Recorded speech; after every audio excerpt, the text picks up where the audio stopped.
Assalamualaikum warahmatullahi wabarakatuh. Innal hamdalillah an'ama 'ala kulli muslimin wal muslimat bi ni'matil iman wal islam bi ni'matil ukhuwah. Ahmaduhu subhanahu yad'u ila daris salam. Asyhadu an la ilaha illallah wahdahu la syarika lah. Iyyahu na'budu wa iyyahu nasta'in. Ya dzal jalali wal ikram. Wa asyhadu anna sayyidana Muhammadan 'abduhu wa rasuluh rahmatan lil 'alamin alladzi la nabiyya ba'dahu.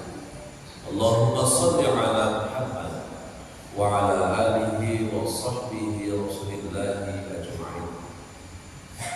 Allah Ta'ala fil Qur'anil Azim. A'udzu billahi as-sami'il 'alim minasy syaithanir rajim. Bismillahirrahmanirrahim. Wa minan nasi may yattakhidhu min dunillahi andada yuhibbunahum ka hubbillah walladzina amanu asyaddu hubban lillah. Bapak dan Ibu orang tua kami yang salat subuh rahmati Allah Subhanahu wa taala. Marilah kita hanya berserah diri dan bersyukur kepada Allah Subhanahu wa taala sampai dengan hari Sabtu pagi ini Allah masih mengkaruniakan kita nikmat terutama kesehatan, nikmat kesempatan yang bisa hadir, terutama ada nikmat iman. Karena yang mendorong kita menggerakkan kaki kita ini kembali ke masjid ini adalah faktor iman, bukan hanya faktor sehat. Banyak juga orang sehat tapi tidak tergerakkan kaki.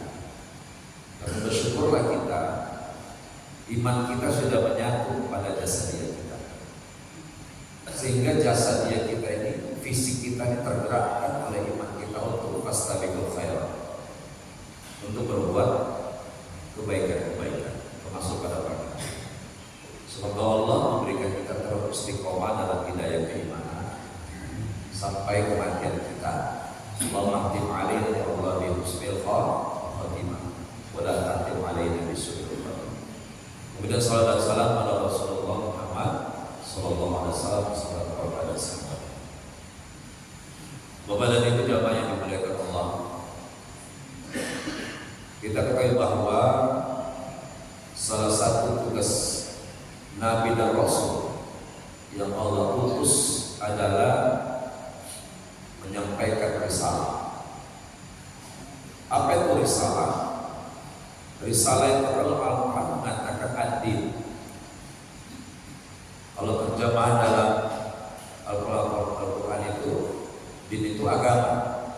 Tapi agama itu tidak bisa kita artikan cuma sekedar adat agama seperti yang sering disampaikan oleh Allah. Tapi ad-din yang dibawa oleh Nabi dan Rasul kepada Rasulullah SAW adalah segala semua aturan hidup manusia. Misalnya ada ayat Inna dina indallahi Islam. Sesungguhnya din, ya, risalah atau din yang Allah ridhoi adalah al-Islam, yaitu ad-din, aturan-aturan yang ada dalam Islam.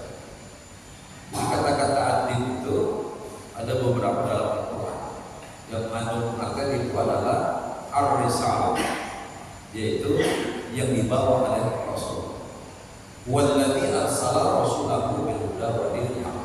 Jadi Allah yang telah mengutus Nabi atau Rasul untuk menyampaikan ar-risalah. Ar-risalah adalah din, semua aturan-aturan hidup. Rasulullah apa bedanya dengan Nabi yang lain? Dia adalah khataman Nabi, Nabi terakhir yang tugasnya adalah melengkapi, ya, menyempurnakan ar-risalah, menyempurnakan ad-din, yaitu aturan-aturan. Dari zaman Nabi-Nabi terdahulu sudah ada aturan-aturan, ya, apalagi kitab Samawi mulai mungkin ada Nabi Nuh ya, di situ sudah ada risalah ya, sampai ada Nabi Isa dan terakhir disempurna oleh Nabi Muhammad. Sehingga ad-din itu sudah sempurna, nggak ada lagi kurangnya. Dan Allah sampaikan juga, al-yawma akmaltu lakum dinakum wa atmamtu alaikum ni'mati wa raditu lakumul Islam madinah. Sudah Allah sampaikan dalam bahwa sudah aku sempurnakan ad-din tadi. Jadi kalau ada orang hari ini yang mencoba-coba mengkotak-atik ad-din tadi, ya Islam tadi ada yang kurang lengkap, itu hati-hati juga. Karena ada juga Pak seorang profesor, dia tidak sampaikan dulu tokoh, salah satu ormas besar juga di Indonesia, profesor. Sekarang kan kalau naik haji berapa tahun Pak? 30 tahun ya, 25 tahun atau 20 udah nggak ya? 25. Sampai-sampai beliau mengatakan begini, kenapa nggak kita buat haji itu nggak usah sekali setahun, kali 5 kali, supaya yang antri 30 tahun ini bisa cepat. Cuma ada. Jadi haji itu dibuat bukan bulan Dzulhijjah, tapi di bulan yang lain. Seperti umroh. Umroh kapan pun bisa kan? Umroh kapan pun bisa. Ini seorang profesor, ya profesor dalam bidang agama, ya, salah satu tokoh organisasi besar di Indonesia. Kenapa enggak haji itu kita buat kali 5 kali setahun? Akhirnya ini kan pendapat-pendapatnya merasa bahwa aturan Islam itu perlu diperbaharui gitu, tidak. Jadi sudah lengkap, tidak. Jadi sudah jelas kan kalau musim haji itu asyhurul ma'lumat, ya kata Allah. Sudah ada bulan-bulan yang ditentukan. Tidak bisa sembarangan. Bayangkan ya, bukan saja orang awam, seorang akademisi, profesor bisa mengotak-atik syariat tadi, ad-din tadi. Mau dibuat pula haji itu 5 kali 1 tahun, supaya yang antri 20 tahun tadi itu, ya 4 tahun aja udah bisa haji. Ya kalau secara logika senang orang yang mengantri, tapi secara syariat ini sudah sesat, kan? Nggak benar gitu ya. Bapak Ibu yang saya muliakan.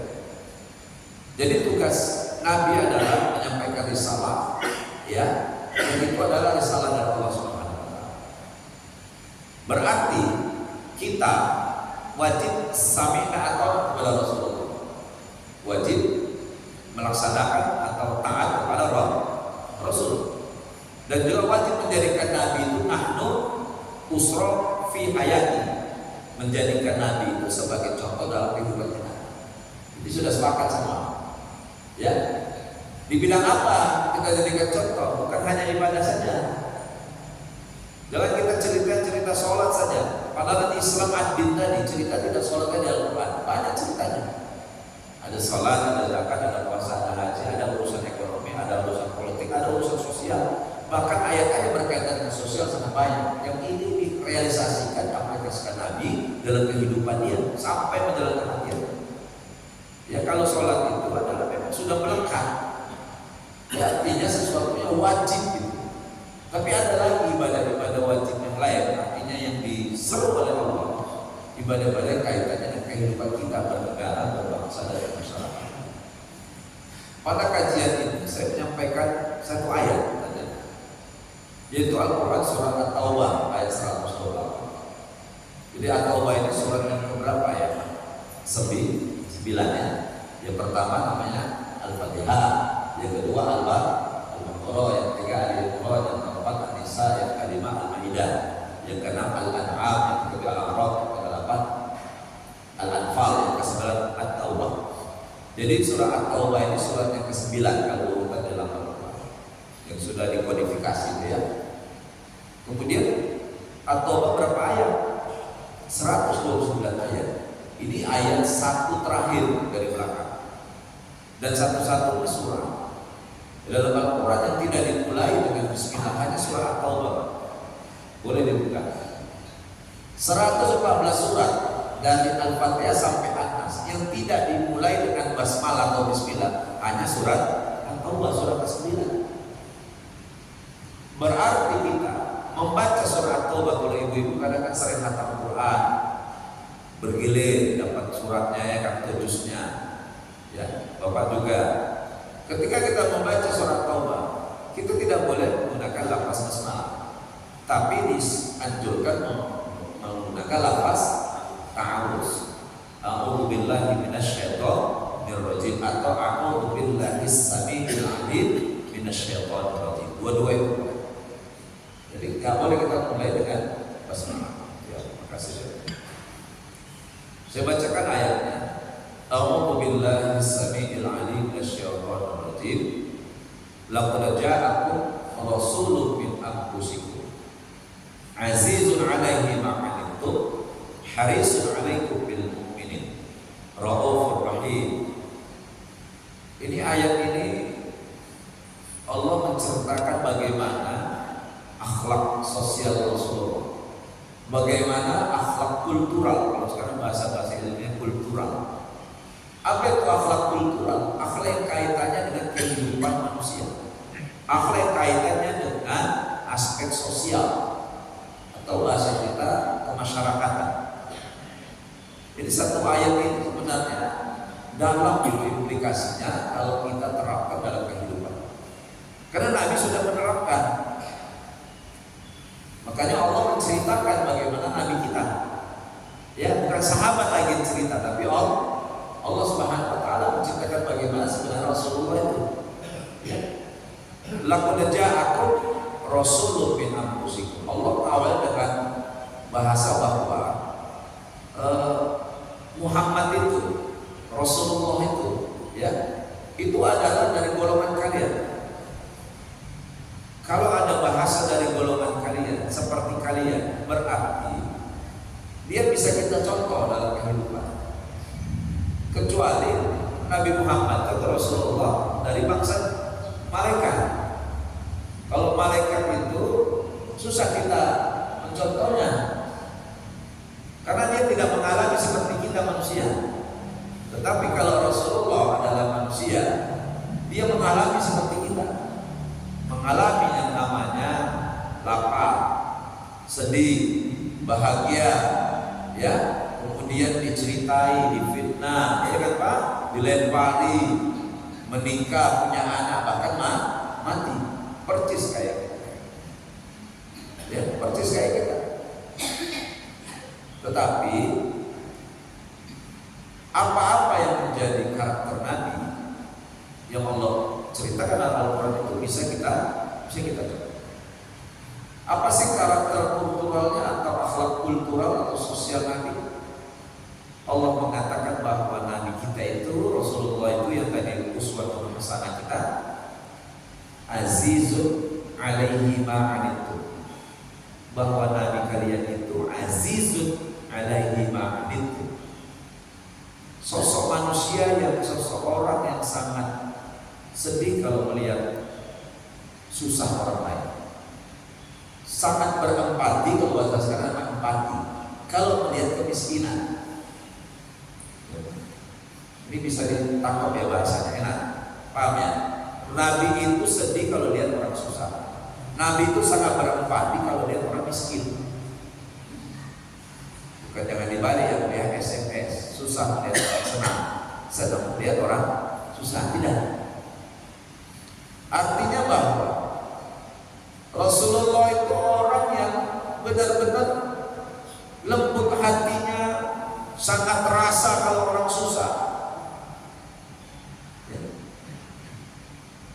Ada hadis-hadis Pak yang berkaitan dengan urusan menyenangkan hati orang. Jadi kalau ada orang susah kita senangkan, pahalanya besar. Ada orang mau makan, kurang duitnya beras, kita belikan beras, kita buat dia senang. Bahkan ada orang punya hutang, kita bayar hutangnya. Ya, kalau kita bisa membantunya itu luar biasa ya Pak.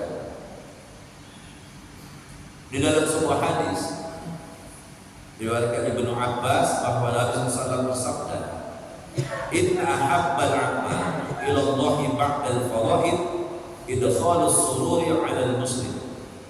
Sesungguhnya amal yang paling dicintai Allah, kata Rasulullah, setelah melaksanakan perintah-perintah ibadah wajib adalah menggembirakan saudara muslim yang lain, membuat mereka bahagia dan senang. Bayangkan itu, maka ada juga filosofi senang buat bahagia orang supaya Allah buat kita bahagia, senangi orang supaya Allah buat kita senang. Ini ada filosofi. Jadi ibadah wajib setelah kita lakukan, Pak, ya, yang Allah cintai setelah ibadah wajib itu adalah membuat saudara bahagia dan gembira. Bagaimana membuat mereka bahagia dan gembira? Jelaskan dalam hadis yang lain. Ali bin Ibnu Umar. Dan ini asbabul hadisnya. Ketika itu ada seorang sahabat yang sedang beriktikaf di Masjid Nabawi. Iktikaf untuk sebulan penuh. Ada sahabat yang mengajak beliau, ayo kita keluar dari masjid. Ada itu beberapa masyarakat kita yang perlu kita bantu karena susah. Kemudian yang iktikaf mengatakan ini lebih penting lagi iktikaf daripada urusan-urusan itu tadi.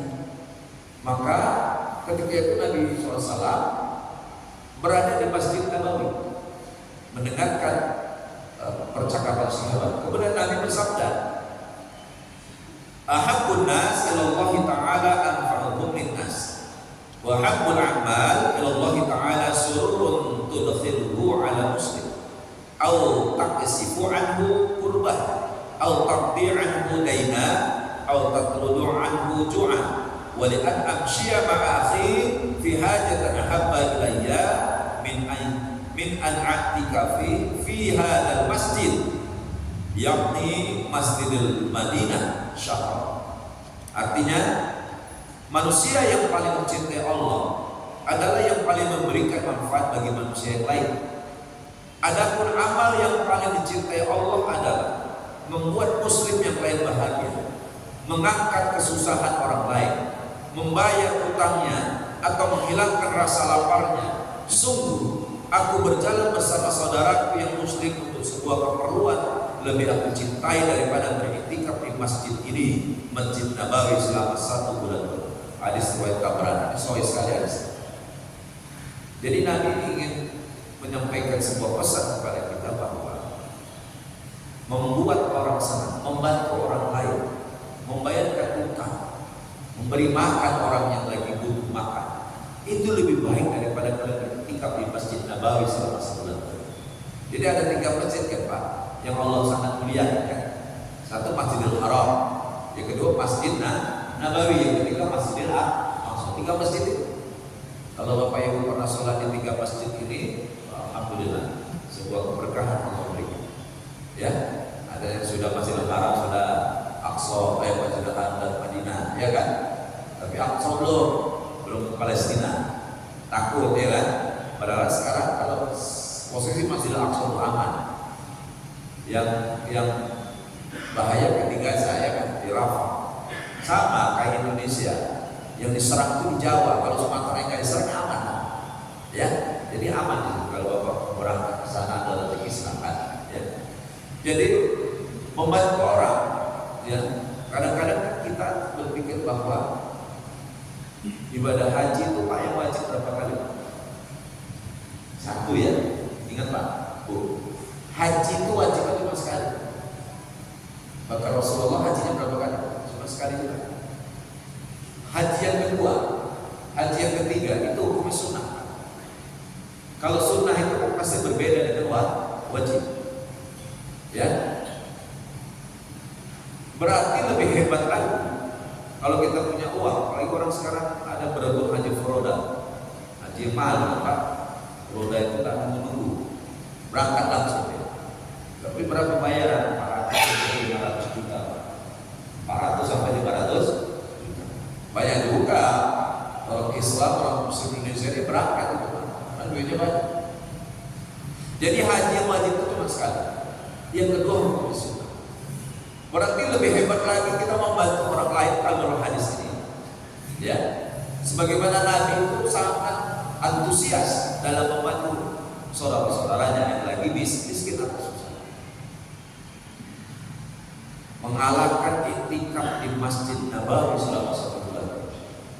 Kadang-kadang kita selama ini kan berpikir bahwa hebatlah kita sudah, ya kan, beriktikaf, haji dan sebagainya. Padahal hati-hati, ada satu hadis, tidak akan kalian masuk surga di saat kalian kenyang, tapi ada tetangga kalian, saudara kalian yang lapar. Ngeri ini hadis ini sahih hadis. Nggak akan masuk surga kalian di saat kalian kenyang, tapi tetangga kalian lapar. Ada saudara kalian kelaparan. Artinya ada orang miskin di situ. Nggak pernah kita tahu, nggak pernah kita bantu. Ya. Jadi Bapak dan Ibu jemaah yang dimuliakan Allah Subhanahu wa taala. Allah tegaskan, azizun alaihi ma'anittum, bahwa Nabi kalian itu orangnya sangat sedih kalau melihat orang susah, sangat berempati kalau melihat kemiskinan. Jadi alangkah hebatnya kita kalau sudah melaksanakan yang wajib-wajib tadi, haji, bagaimana kita bisa menyenangkan saudara kita. Tak bisa kita menyenangkan dengan uang kita. Kita kasih dia solusi kalau dia punya masalah, itu juga menyenangkan hati orang lain. Aku butuh duit nih, mau jualan 1 juta aja. Aku nggak mau sama tengkulak, kalau tadi. Gimana caranya ya? Oh, ada itu koperasi syariah murah marginnya. Atau kadang-kadang kita kan sering ya, hanya memvonis orang saja, Pak. Haram itu, kau sama rentenir, riba haram, neraka. Tapi nggak pernah kita kasih solusi. Harusnya kan begini, jangan lagi ya rentenir. Kau untuk jualan perlu berapa sih? Aku 1 juta aja, aku menjualan isop ini, bakso. Kemarin duitmu jualan terpakai buat anak sekolah. Udah ini duit 1 juta, nanti kau ulangi tanpa bunga dan margin. Nah, itu baru solusi. Kita kan sering nyalahkan orang aja, memvonis, menjustis orang. Salah ini neraka ini kau, hati kau. Tapi tidak pernah kita memberikan jalan.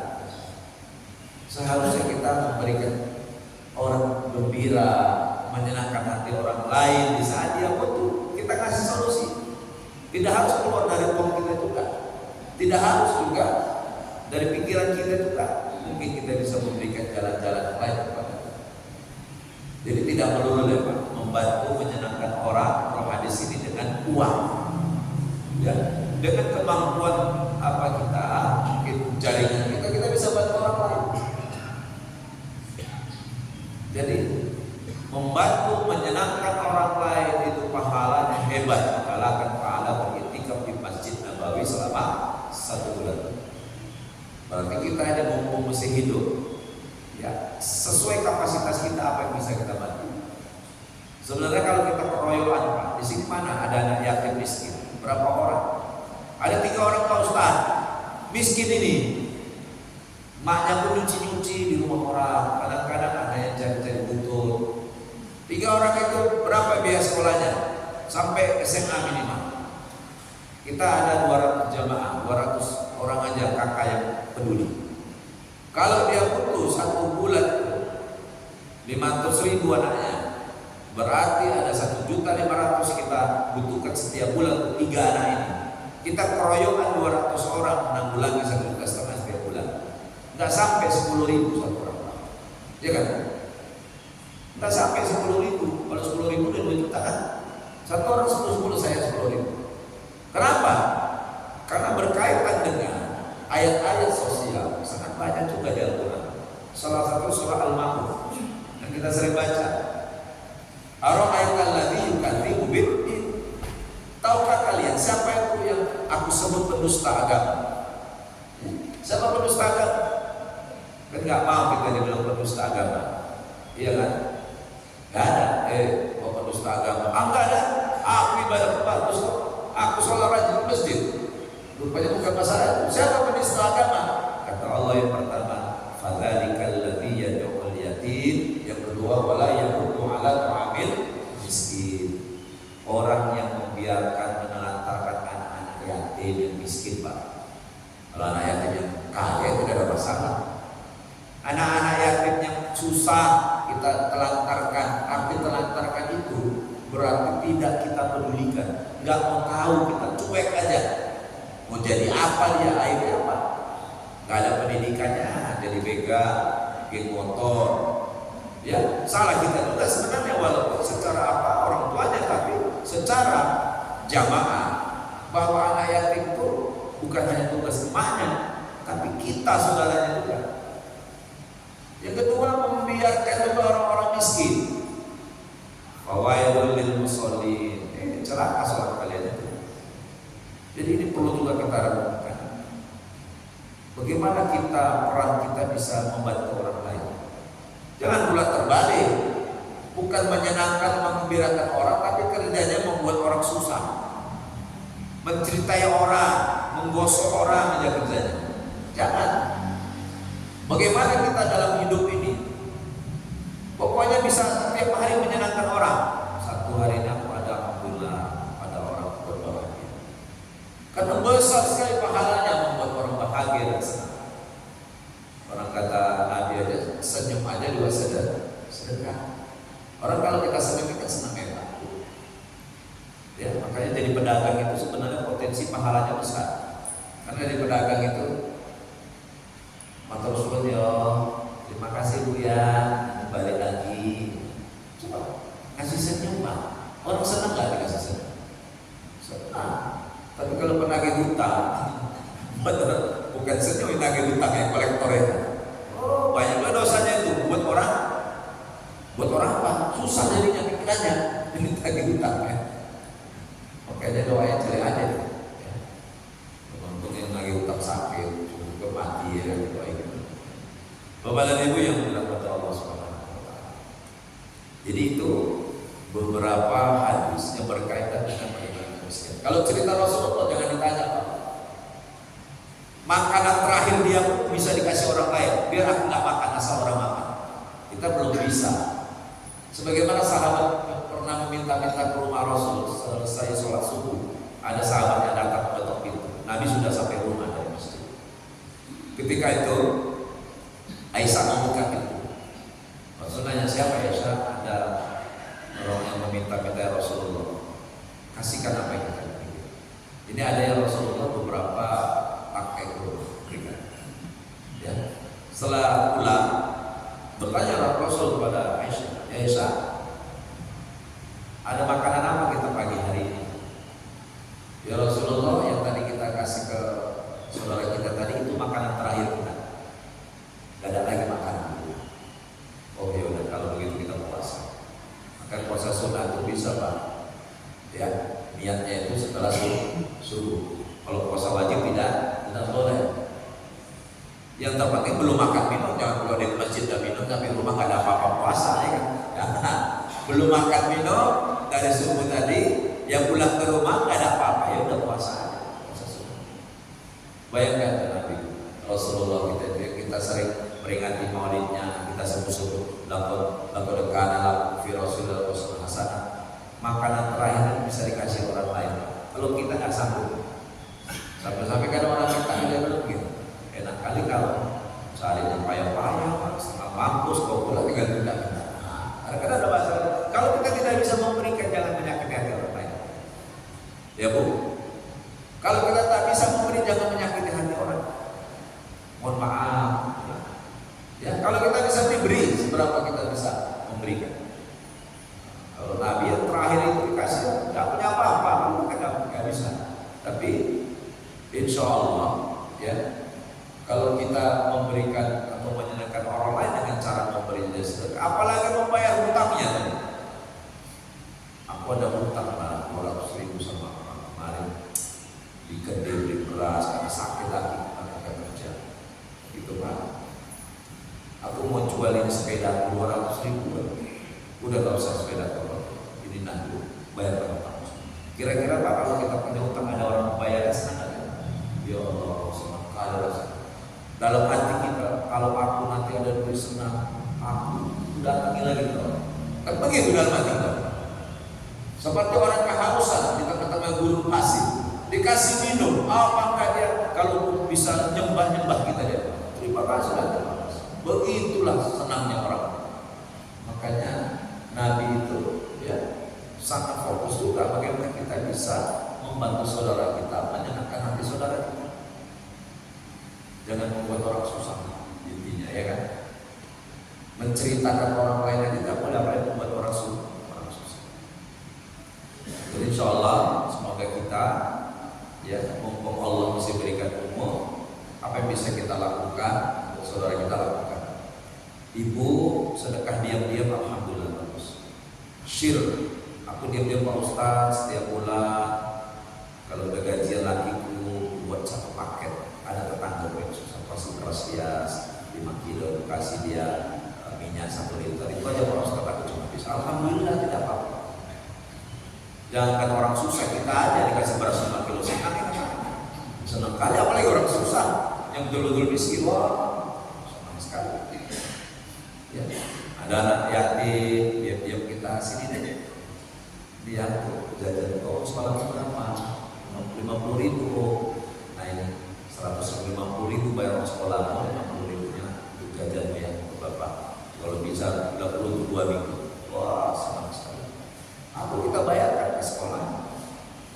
Atau wa'alaniya, terang-terangan gak ada masalah, kita bersedekah. Kalau itu kita lakukan, ya juna tijarah atau taburo, maka kalian seperti berniaga berdagang denganku, kata Allah, yang untung besar. Jadi bukan hanya hadis yang tadi bahwa itu adalah fadilahnya hebat, tetapi kita seperti berbisnis dengan Allah. Kalau kita bisa menolong orang, memberikan sesuatu kepada orang, ya. Atau ada orang punya masalah dalam keluarganya, kita kasih solusi. Bukan ngompor-ngompori. Suami istri lagi ada masalah, ribut, lagi galau, datang kita, ngompori, udah memang gak betul itu. Minta cerai aja kau, ajak kita ngompor-ngompori. Harusnya bagaimana kita mampu bisa memberikan solusi dan membuat mereka senang, bahagia, tidak jadi derita. Kemudian yang kedua, dalam surat At-Taubah tadi, yang Allah puji Nabi pada aspek sosial apa? Harisun alaikum bil mu'minin. Apa itu harisun alaikum bil mu'minin? Nabi kita itu orangnya sangat khawatir juga dengan saudara-saudaranya dalam kondisi keimanannya tidak baik. Bagaimana dia masuk keimanan tidak baik? Dia kita tengok tak mau sholat, kerjanya juga berjudi, kerjanya maksiat, kerja di warung tak apa, sholat, sedih kan? Kita kadang-kadang kan senang, gak peduli, aku sekolah neraka kan, yang penting aku lah, gak begitu juga. Bagaimana cara kita menunjukkan empati kita kepada orang-orang saudara-saudara kita? Ya banyak cara sih. Apalagi kalau orang miskin, Pak, maaf. Kalau orang susah tuh enak menggaitnya sebenarnya. Enak menggait. Dari masjid bisa, dari kita pribadi bisa. Kalau kita punya duit, ini ada satu keluarga kita tengok, maksiat, jauh dari Allah, tak mau ibadah. Kita datang, bawa beras. Kita ambil simpatinya dulu, berapa kita bantu dia, senang dia. Kalau udah hatinya senang, sudah dapat kita hatinya, jantungnya sudah dapat, maka kalau kita ajar dia anaknya kebaikan, insya Allah lebih mudah dapat. Kenapa? Dia sudah merasa sudah dibantu, diajak lagi masa tak mau. Kalau ibu-ibunya, ayo ikut pengajian, wirid, ada di wirid ini dia ketemu orang lain, ada juga ceramah-ceramah. Bapak-bapaknya ada anaknya dan bapaknya ikut masjid, itu lebih mudah sebenarnya. Ya ketimbang orang punya duit. Kalau orang punya duit, bertingkah dia. Bagaimana cara kita? Ya kan kita suguhi dengan beras dan mungkin kita ceramah ya lebih pandai dia katanya. Karena YouTube tiap hari ada, ya lebih susah ya. Jadi kalau orang susah itu lebih enak sebenarnya kalau caranya kita tahu. Makanya nggak boleh kita menjustis. Ya, apa menjustis? Cuman kerja kita memfonis orang, nggak boleh nih, judi berdosa, masuk neraka kau. Tapi bagaimana cara kita? Wal mau'izah bil hikmah. Nabi itu banyak kali caranya. Makanya kita kalau membaca sirah nabawiyah, bagaimana strategi siasat politik Nabi itu mengajak orang lain bermaksiat, akhirnya tidak bermaksiat. Orang yang mengkatai dia, menzoliminya aja pasti dibuat baik. Ya, caranya banyak Nabi. Kalau orang susah tadi didatangi, diberikan makanan, disenangkan hatinya, habis itu diajak, mau, ya. bagaimana kita punya empati juga kepada saudara-saudara kita yang kondisinya dalam kondisi tidak beriman, tidak melaksanakan perintah Allah, maka dia bermaksiat. Kalau kita tak mampu, paling tidak doa kita, Pak. Pernah nggak kita mendoakan saudara kita? Kalau Nabi, kalau kita baca sekarang, Nabi itu doanya banyak mendoakan saudara-saudara, menyebut nama lagi. Si fulan, kita pernah nggak doain saudara kita? Tetangga kita yang miskin atau yang lagi bermaksiat, kita doakan. Selipkannya doa itu setelah doa kita, keluarga kita, ya Allah, tetangga ini siapa sebulan ini, aku tengok susah ya Allah, aku pun lagi susah nggak bisa bantu. Ya Allah, mudahkanlah dia mendapatkan rezeki, mudahkan dia nyekolah anak-anaknya. Ya Allah, coba kita selipkan doa-doa kita untuk orang lain. Ya Allah, tetangga ini mentoke ada kerja atau apa ya Allah. Ya Allah, mau bukakanlah pintu rezekinya ya Allah. Bagus tuh. Kita mendoakan orang lain, saudara kita, jangan kita aja doa kita. Syukur-syukur, kan nggak tahu nih rahasia Allah. Doa siapa yang makbul? Ya, rupanya doa kita yang makbul untuk doa kebaikan saudara kita tadi. Bolak-balikkan hatinya ya Allah, semoga dia sadar ya Allah, dia tidak bermaksud ya Allah. Rupanya seminggu kemudian dia ke masjid, udah tak lagi dia berdiri. Masya Allah, bisa saja salah satu kali doa yang makbul karena keikhlasan, ya. Tidak ada sombong, tidak ada kehati, ya, membuat Allah kabulkan doa. Ya. Bapak dan Ibu yang saya muliakan, terus yang terakhir adalah Raufur Rahim. Bahwa Rasulullah itu adalah Raufur Rahim, penyayang, ya, bukan tukang gosok ya, karena apa ya tukang gosok Pak? Provokator kata orang. Bukan saja provokator itu adanya di dunia sana, dua di masjid pun ada, di pengajian ada. Kalau kita tak bisa memberikan solusi, memberikan kata-kata yang baik, lebih bagus di dia, di ibu wirid, ya. Itu bendahara kita itu. Tengok udah kereta baru dengan duitnya dipakai, duit kas adalah tak apa-apa kan? Padahal uang kas itu bukannya banyak kali, tapi orang beli kereta pun sasarannya uang kas, ya kan? Nah, saya kan ada ngisi wirid-wirid tuh, ibu-ibu ngajian banyak juga kan, ada 8. Kadang-kadang gara-gara itu mundur bendaharanya, inilah duitnya, karena cerita di belakang kan?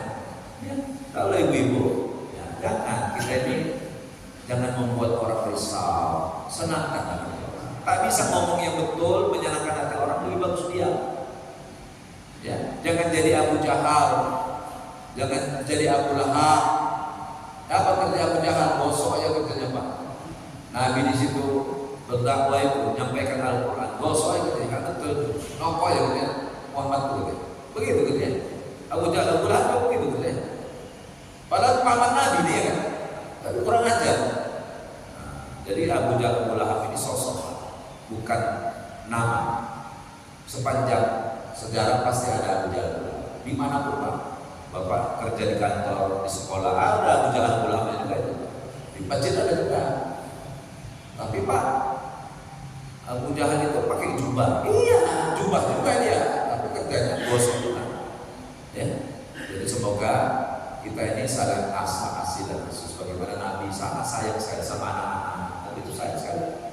Anak-anak kita di masjid ini Pak, ya, yang ribut jangan terusir, jangan dipukul, jangan sholat ya kau pulang kok. Ayo cari cara bagaimana anak kita udah mau ke masjid udah sana. Saya masjid saya dulu Pak, anak-anak jarang Pak mau ke masjid karena kejam pengurusnya dulu. Anak-anak pulang kok, kalau ribut pulang, ada yang berani ke masjid. Sekarang ramai kalau ke masjid. Karena saya bilang, ayo anak-anak kita ke masjid. Walaupun masih ada yang ribu, nggak apa-apa. Lama-lama dia sadar itu. Atau kita pakai strategi bagaimana ada yang jaga, nggak masalah. Hatinya dulu ke masjid, anak-anak muda ke masjid. Karena salah satu yang Allah berikan naungan nanti, ketika hari kiamat tidak ada lagi naungan, adalah orang anak-anak muda kita, anak-anak kita yang hati terbawa ke masjid. Kenapa nggak orang tua ke masjid? Kenapa anak muda? Kan gitu itu pertanyaannya.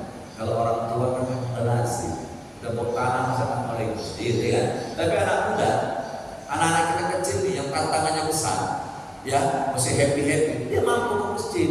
Makanya Allah memberikan naungan, tidak ada naungan lagi di hari kiamat tadi. Allah akan berikan kepada orang-orang, anak-anak muda, anak-anak yang hatinya terpaut ke masjid, yaitu orang yang ahli masjid, yang senang ke masjid. Ayo kita gandeng anak kita, karena generasi penerus. Sudah kita nggak ada ini, ganti Pak. Kalau nggak kita siapkan nanti anak kita bukan generasi masjid, generasi narkoba nih Pak. Kenapa? Orang yang nggak cinta masjid, dia cinta di sana. Kumpulan nggak benar. Cuma ada dua kan di dunia ini. Kalau nggak hizbullah, hizbul syaitan. Kalau nggak kelompok yang dekat sama Allah, kelompok dekat sama setan. Pilih mana? Nah, jadi kita mulai ya. Semoga kiranya At-Taubah 128 ini memberikan inspirasi kepada kita, yang membuat kita semangat juga untuk beramal, baik amal ibadah makhluk, juga amal-amal sosial. Mumpung Allah masih kita kasih umur, semoga apa yang kita kerjakan ini menjadi amal jariah.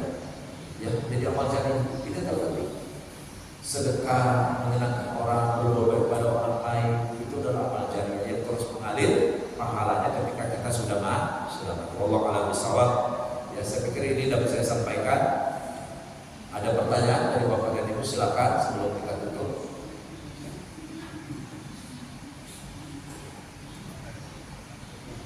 Kalau tidak ada, berarti kita tutup doa ya. Sama-sama kita istighfar. Astagfirullahaladzim, astagfirullahaladzim, astagfirullahaladzim. Alhamdulillahi rabbil alamin, hamdan syakirin, hamdan na'imin, hamdan yuwafi ni'mahu wa yukafi mazidah.